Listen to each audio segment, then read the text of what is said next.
morning, all of you. This is my second video on the chapter employment and its related parts. The second part is unemployment. Now, what actually is unemployment? Unemployment is a situation where all able bodied people and people willing to work want to work but they do not get jobs. This is what is called as unemployment. Now, if we look at it, estimates of unemployment, you find that employment 8th 5-year plan, 9th 5-year plan, this is increasing day by day.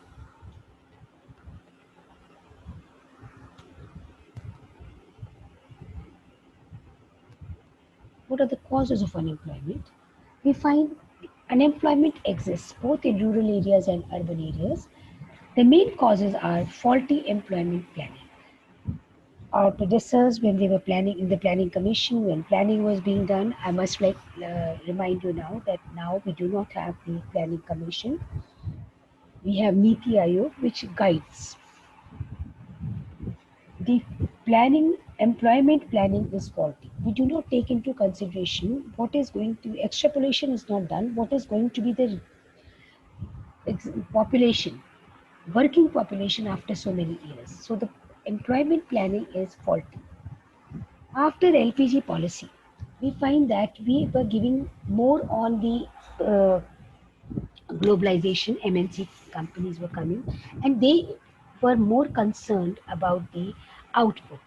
To increase output efficiency, they used the capital intensive projects. As a result, our employment got affected. Excessive use of foreign technology, and foreign technology is mostly capital intensive in nature. We have lack of financial resources. We do not have so much of finance capital so that we can start certain units. Slow growth process of the country, GDP is decreasing, and increase in labor force with rise in population. जैसे जैसे आपकी population बढ़ती है, आपकी labor force बढ़ती चली जाती है. What is labor force? What is population? We have done in the previous video. Now we can divide unemployment into two categories, the one existing in the rural areas and the one existing in the urban areas. दोनों में बहुत फर्क होता है. जो आपका rural unemployment होता है, ये होता है ओपन अनएम्प्लॉयमेंट, सीजनल और डिस्गाइज्ड. अर्बन एरिया में जो होता है वो आपके पास होता है इंडस्ट्रियल और एजुकेटेड और टेक्नोलॉजिकल अनएम्प्लॉयमेंट. तो दोनों का केटरिंग, दोनों की कॉजेज, दोनों की सिचुएशन, दोनों के इम्पैक्ट अलग अलग आते हैं. Now let me start with what is your seasonal unemployment. आपने देखा होगा agriculture, this is more offer in the agricultural sector. Agricultural sector में क्या होता है कि कुछ सीजन्स ऐसे होते हैं जिसमें जो है काम होता है, फील्ड्स पे काम हो रहा होता है. तो वो जो फील्ड्स पे काम हो रहा होता है, वो जो काम होता है उससे वो एम्प्लॉयड होते हैं. लेकिन बाकी टाइम एक बार ये एग्रीकल्चर का काम खत्म हो गया, हार्वेस्टिंग सीजन हो गया, तो वो अनएम्प्लॉयड हो जाते हैं. इसको हम कहते हैं सीजनल अनएम्प्लॉयमेंट. सीजनल एम्प्लॉयमेंट खाली एग्रीकल्चर में ही नहीं होता, कई मैन्युफैक्चरिंग एरियाज में भी, इंडस्ट्रीज में भी होता है. जैसे आप देखिए वुलन्स की जो इंडस्ट्री है, या आप बड़ा सिंपल से दिल्ली में एग्जांपल देखोगे या आपके कूलर्स का, तो जैसे मार्च का महीना आता है कूलर की जो है सेल बढ़ जाती है, तो यहाँ पे एम्प्लॉयमेंट मिल जाती है. लेकिन सितंबर आते आते वो एम्प्लॉयमेंट उनका खत्म हो जाता है. ये एग्जांपल हो गया सीजनल अनएम्प्लॉयमेंट का. डिस्गाइज्ड अनएम्प्लॉयमेंट का मतलब होता है देखने में तो वो इंडिविजुअल काम कर रहा है.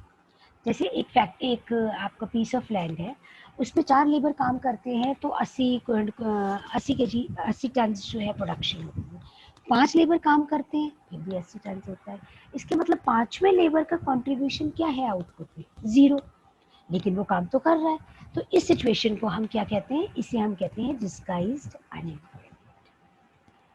ओपन अनएम्प्लॉयमेंट होता है कि जब सिचुएशन ऐसी हो कि एम्प्लॉयमेंट हो रहा है और गवर्नमेंट का स्ट्रक्चर ही इस तरह से है कि वो एम्प्लॉयमेंट की प्रॉब्लम को सॉल्व नहीं कर पा रहा. अर्बन अनएम्प्लॉयमेंट जो होता है, अर्बन अनएम्प्लॉयमेंट में जो है 3 तरीके का होता है. एक होता है इंडस्ट्रीज में, एक होता है आपका एजुकेटेड में, और तीसरा आपका होता है टेक्नोलॉजी में. अब एक एक करके लेते हैं. इंडस्ट्रियल अनएम्प्लॉयमेंट जब होता है तो इंडस्ट्रियल अनएम्प्लॉयमेंट होता है आपका सेमी स्किल्ड और अनस्किल्ड लेबर में. यहाँ पे सेमी स्किल्ड और अनस्किल्ड लेबर में जो है एम्प्लॉयमेंट अनएम्प्लॉयमेंट होता है, उसके मेन रीजंस होते हैं sudden rise in population, concentration of industries in the urban areas, और industries are relying more on the capital intensive tech. अब यहाँ पे मैं दो टर्म एक्सप्लेन करना चाहूँगी, एक है आपका स्पिल ओवर इफेक्ट और दूसरा है आपका labour absorption capacity. Spill over effect का मतलब ये है कि ये जो बहुत सारे अनस्किल्ड लेबर जो है ये रूरल एरिया से अर्बन एरियाज में आते हैं इन सर्च ऑफ वर्क। तो रूरल एरिया में तो ये अनएम्प्लॉयड हैं, अब ये अर्बन एरिया में आ गए तो ये स्पिल ओवर हो गया। स्पिल ओवर, एक ग्लास है आपकी पूरी फुल है, उस पर आप और पानी डालोगे तो पानी बाहर जाएगा। इसी तरह से यहाँ पे ऑलरेडी अनएम्प्लॉयमेंट है अर्बन एरियाज में, लेकिन और लोग रूरल एरिया से आ रहे हैं जिसकी वजह से आपकी अनएम्प्लॉयमेंट बढ़ रही है। इसको हम कहते हैं स्पिल ओवर इफेक्ट। दूसरा होता है हमारे, हम ये नहीं कह रहे कि हमारी इंडस्ट्रीज नहीं हो रही है, हमारी इंडस्ट्रीज बढ़ रही हैं, हमारी जो है जॉब्स भी क्रिएट हो रही है, लेकिन जो हमारी इंक्रीज इन पॉपुलेशन है वो ज़्यादा है। तो जो जितनी इंडस्ट्रीज हमारी बढ़ रही है वो जो लेबर हमारे पास आ रहा है उसको एब्जॉर्ब नहीं कर पा रही है, इसे हम कहते हैं लेबर के absorption capacity is limited. Next is educated unemployment. Educated unemployment में ये होता है कि रिसोर्सेज यूज हो चुकी हैं, बच्चे पढ़ लिख चुके हैं, लेकिन अब उनको एम्प्लॉयमेंट नहीं मिल रहा है। तो इससे क्या होता है, इसका बहुत एडवर्स इफेक्ट होता है कि ये जो है सोसाइटी में जो है अनरूली हो जाते हैं और जो मैल प्रैक्टिसेस आ जाती है, करप्शन वगैरह आ जाते हैं, इसकी वजह से आते हैं। यहाँ पे मेन रीज़न होती है कि हमारे सडनली हमारे प्राइवेट सेक्टर के एजुकेशनल इंस्टीट्यूशंस बहुत ज़्यादा बढ़ गए, तो एजुकेशन ज़्यादा हो गई और जॉब्स में इंक्रीज नहीं। दूसरा है हमारा जो एजुकेशन सिस्टम है वो इस तरीके का है कि वो डिग्री ओरिएंटेड है, it is not job oriented, it is degree oriented. तीसरा है एम्प्लॉयमेंट अपॉर्चुनिटीज़ जो है वो काफ़ी कम है। एजुकेशन जो है, एजुकेटेड लेबर फोर्स बढ़ रही है, एम्प्लॉयमेंट अपॉर्चुनिटीज़ उस रेशो में नहीं बढ़ पा रही। इसी में ही हम एक पार्ट लेते हैं वुमेन अनएम्प्लॉयमेंट और यूथ अनएम्प्लॉयमेंट में। यूथ अनएम्प्लॉयमेंट जो होता है वो ये होता है between the age of 15 to 29 years, they are looking for white collar jobs. और जब वो वाइट कॉलर जॉब्स उन्हें चाहिए होता है तो वो जो जॉब मिल रहा है उसको करने को तैयार नहीं होते, उन्हें बढ़िया जॉब चाहिए, अपनी क्वालिफिकेशन के हिसाब से चाहिए।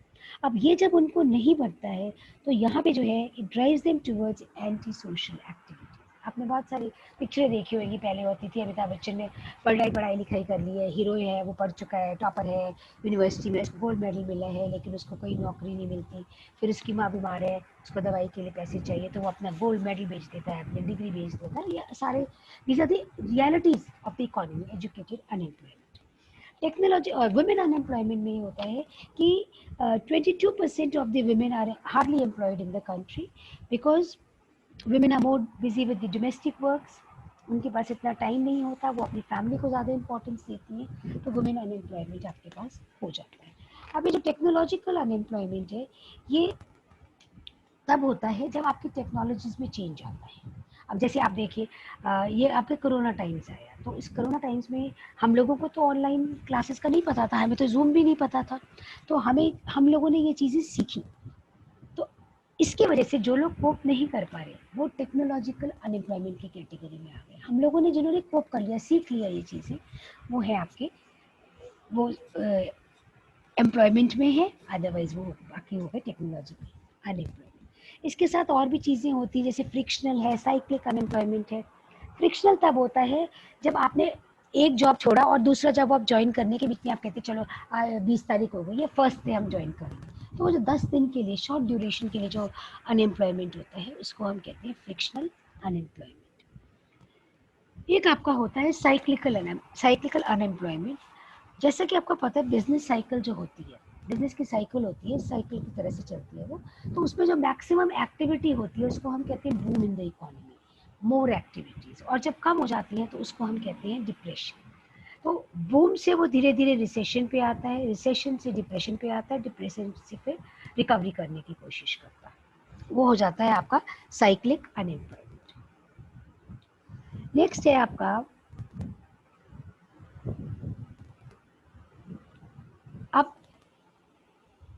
कॉजेस के बाद हम बात करते हैं इम्पैक्ट की। इम्पैक्ट आपके अलग अलग तरीके के होते हैं। एक होता है इकोनॉमिक कॉन्सिक्वेंसेस और दूसरा होता है आपका सोशल कॉन्सिक्वेंसेस।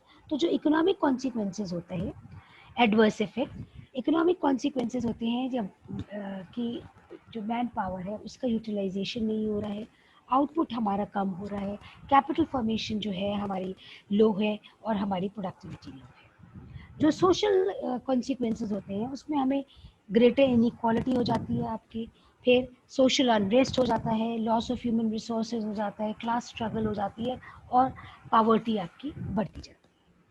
सजेशंस में हम सजेशंस टू सॉल्व अनएम्प्लॉयमेंट, उसमें हम बात करते हैं आपकी पॉपुलेशन कंट्रोल। पॉपुलेशन कम होनी चाहिए, हमारी एजुकेशन पॉलिसी में रिफॉर्म्स आने चाहिए, जैसे अभी न्यू एजुकेशन पॉलिसी अभी अभी आई है जो अगले साल से स्टार्ट होगी। एग्रीकल्चर में फार्म एक्टिविटीज़ का डाइवर्सिफिकेशन होना चाहिए।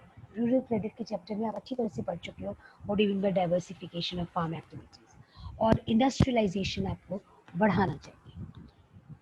अब गवर्नमेंट क्या कर रही है, गवर्नमेंट जो है, गवर्नमेंट की क्या पॉलिसी है, गवर्नमेंट की पॉलिसी ये है कि वो अलग अलग प्रोग्राम्स कर रही है जिससे लोगों को वर्क मिले। और वो है आपका जैसे NREGA, national rural employment guarantee act is a new scheme implemented by the government to provide employment to the people. अब इसका ऑब्जेक्टिव क्या था, इसका ऑब्जेक्टिव था the act was introduced with an aim of providing 100 days assured employment to the people below the poverty line। और इसमें से 1/3 जो है ये आपका जो है विमेन होनी चाहिए। This law was initially called NREGA but is what was later on renamed as on Mahatma Gandhi as MNREGA. So this is what is called as the Mahatma Gandhi national rural development and employment guarantee act, Mahatma Gandhi national rural employment guarantee act. इसके साथ साथ आप देखोगे जो नई government आई है उसने दो तीन चीज़ें और स्टार्ट की। एक है skill India movement, make in India और स्टार्टअप्स। ये तीन चीज़ें हैं जो बहुत इंपॉर्टेंट है, जो धीरे धीरे आपके अनएम्प्लॉयमेंट की प्रॉब्लम सॉल्व करने का एक तरीका है। स्किल इंडिया, कुशल भारत, इसमें क्या है कि जो भी स्किल्स हैं आपके, उस स्किल को आप जो है उस पर काम शुरू करिए। Make in India, you start working in India. और स्टार्टअप के लिए है, स्टार्टअप में है आप कोई भी आपके पास प्रोजेक्ट है आप बैंक्स के पास जाओ, आपको लोन्स मिलेगा और उन लोन उसके साथ आप टेक्नोलॉजी मिलेगी, हेल्प मिलेगी, हर तरह से कोशिश होगी। This is towards all these 3 are steps toward self employment.